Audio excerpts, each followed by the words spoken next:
informe final siempre establezcan estos requisitos sobre su documento en el Word. Utilicen saltos de página para que no se desconfigure absolutamente nada.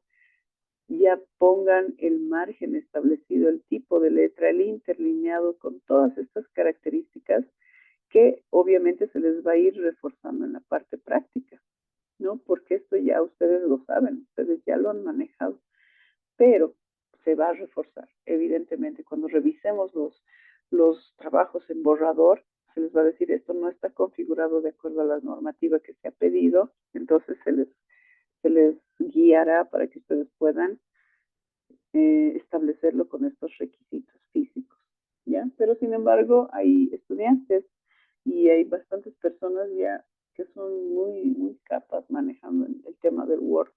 Entonces es muy difícil que se puedan confundir, ¿ya? Pero esos son los requisitos que nos pide el instituto y esas son las que vamos a manejar para la presentación del informe final. Ténganlo muy en cuenta esa parte. Ahora bien, dentro de todo lo que ya hemos hecho antes, hay que hablar de la representación tabular y gráfica que vamos a hacer. Tabular en el sentido de que todos los datos que ya hemos escogido vamos a expresarlos en cuadros estadísticos. ¿Por qué cuadros y no tablas estadísticas? ¿No? Existen diferentes formas de presentar los resultados de una investigación, pero una tabla es algo muy simple. ¿Ya? Son datos muy sencillos que se presentan, pero un cuadro estadístico le da más nivel científico a tu informe final. Y este cuadro científico tiene sus características que se tienen que tomar en cuenta. Primero tenemos que identificarla con un número, tiene que ir seguida de un título y tiene que ir una nota introductoria, siempre en la parte superior. La característica más importante del cuadro estadístico es que no tiene bordes laterales. Se van a dar cuenta ustedes cuando lean artículos científicos que no existe esto, porque si ya tuvieran los márgenes laterales, esto se convierte directamente en una tabla estadística. Muy sencillo. Tenemos la columna matriz, donde se están expresando las variables, y tenemos los encabezados, ¿no? ¿Cuál es el nombre de la variable? ¿Cuál es la unidad de estudio? En este caso los estudiantes, y en qué unidad se está midiendo. Si van a ser unidades relativas o absolutas, en este caso son relativas, no son porcentajes. ¿Para qué? Para entender que vamos a tener el cuerpo. Esta es la parte más importante del cuadro estadístico. Todo esto, en la parte inferior, puede tener un complemento que se llama notas al pie. Por ejemplo, si ustedes se están dando cuenta, aquí la unidad de medida son los estudiantes, ¿no? La unidad de estudio. Y en los estudiantes existe un número pequeño que es el 1, un subíndice 1. ¿Y qué significa el 1? Estamos aclarando en este cuadro estadístico que 1 incluye carreras de nutrición, enfermería y medicina, nada más. No se incluye a otras carreras como, digamos, veterinaria, odontología, tecnología, etcétera, ¿ya? Es una nota al pie, se llama eso. Y por último, la fuente de donde estoy sacando la información. Si ustedes están generando la información, la fuente va a ser elaboración propia, porque es una fuente primaria. Pero en el marco teórico, por ejemplo, si ustedes quieren hacer un cuadro estadístico comparativo de un autor, de otro autor, etcétera, aquí la fuente tendrá que ser, pues, el texto de Operatoria Dental de Barrancos o algo así, ¿no? Y también otra fuente de donde están sacando esa información para hacer un cuadro comparativo, un metaanálisis que ustedes quieran hacer. Entonces, dense cuenta que este cuadro estadístico tiene elementos que se deben colocar. ¿Para qué? Para que tenga valor científico. Un cuadro estadístico vale más que una tabla. Ahí grábense bien esa parte, ¿ya? Y este cuadro estadístico muchas veces viene acompañado ¿de quién? De un gráfico. Por eso la representación tabular y gráfica son importantes al momento de mostrar los resultados. ¿Y se acuerdan dónde se mostraban los resultados? ¿En qué capítulo? Se mostraban mostraba en el capítulo 5, no se muestra en el capítulo 4. Y aquí hay también un poquito de confusión porque dicen, vamos a hacer análisis de datos, ya, pero estás haciendo los datos y el análisis nada más de manera textual, ¿está bien? Aquí es donde muestras los resultados en el capítulo 5 de manera gráfica. ¿Por qué? Porque la manera gráfica es la más llamativa y la que más expresa los resultados con facilidad a la población, a la sociedad o al tribunal donde estés defendiendo tu trabajo, ¿ya? Entonces, el cuadro tiene características, el gráfico de la misma manera. El gráfico se va a basar en tener un título, por ejemplo. Tiene que tener un área del gráfico, que es todo esto.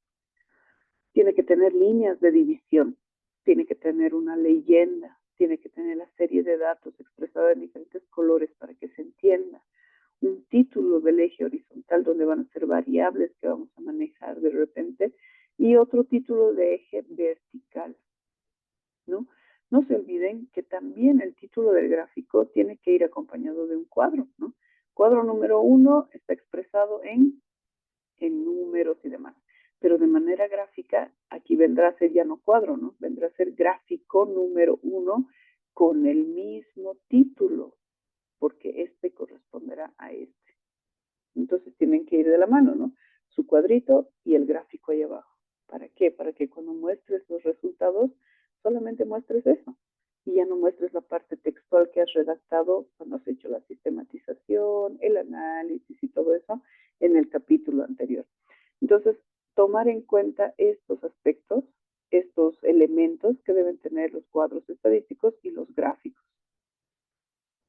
Más adelante, si se dan cuenta, ya hemos terminado de elaborar nuestro documento y nuestro informe final, que también podemos tomar en cuenta como elementos complementarios. En este caso, tenemos los anexos que se llaman, ¿no? Y los anexos están conceptualizados como el material complementario que sirve como soporte, es decir, puede ser evidencia o puede ser ampliación del problema tratado en el trabajo de investigación. Por ejemplo, si ustedes se han dado cuenta en el planteamiento del problema y antes de la ejecución, tenemos que elaborar un cronograma de actividades. Ese cronograma de actividades que hayamos hecho, si se dan cuenta, no está expresado en ningún subtítulo, en ningún capítulo, nada. Pero sí puede ingresar como el anexo de que ustedes han trabajado de manera metodológica. Es un soporte a su investigación, es la evidencia de que han cumplido. El presupuesto de su proyecto. No se olviden que todo trabajo de investigación tiene presupuesto siempre, por muy pequeño que sea, impresiones, gastos de internet, pasajes, cualquier cosa, tiene que estar expresado aquí porque un trabajo de investigación siempre necesita una inversión, ¿no? Y eso se tiene que demostrar para que también, si es que ustedes han tenido un financiamiento, se dé cuenta de qué instituciones les han financiado el trabajo de investigación o el proyecto. Y evidentemente dentro de los anexos estará el registro fotográfico, ¿no? De paso a paso, si es que ustedes hubieran hecho una experimentación, si es que ustedes hubieran hecho un protocolo de atención, tiene que estar el registro fotográfico. Y evidentemente este registro fotográfico tendrá que tener fotografía número 1 o ilustración, etcétera, para que más adelante, como hemos visto, ¿no ven? El índice de contenido, en el índice de contenidos, donde también tiene que ir el índice de ¿qué? De figuras, de fotos, ilustraciones, etcétera, ¿no? Entonces, todo eso ingresa en los anexos y los anexos también se puede introducir, por ejemplo, la herramienta de recolección de información. Llámese, digamos, el cuestionario o la encuesta que ustedes han realizado, o si por ahí, digamos, han utilizado una ficha epidemiológica para llenar, o si han necesitado el consentimiento informado de alguna persona para dar la autorización de los niños en casos específicos o en el caso específico de algún adulto mayor. Entonces, todo esto ingresa como anexo, ¿no? También las notas que se han mandado para hacer las respectivas solicitudes de las instituciones, los permisos necesarios, todo eso ingresa en anexos, ¿no? Entonces, todo lo que ustedes están haciendo haciendo, se puede manejar de esa forma. Esas vendrían a ser ya partes de elaborar el informe final. Aquí está un poco la bibliografía que se ha manejado para elaborar esta parte del contenido del tema número 6, pero ya hemos concluido con todo lo que quiere expresar un informe final. Y aquí viene un pequeño adelanto de los artículos científicos, porque es el siguiente tema, ¿no?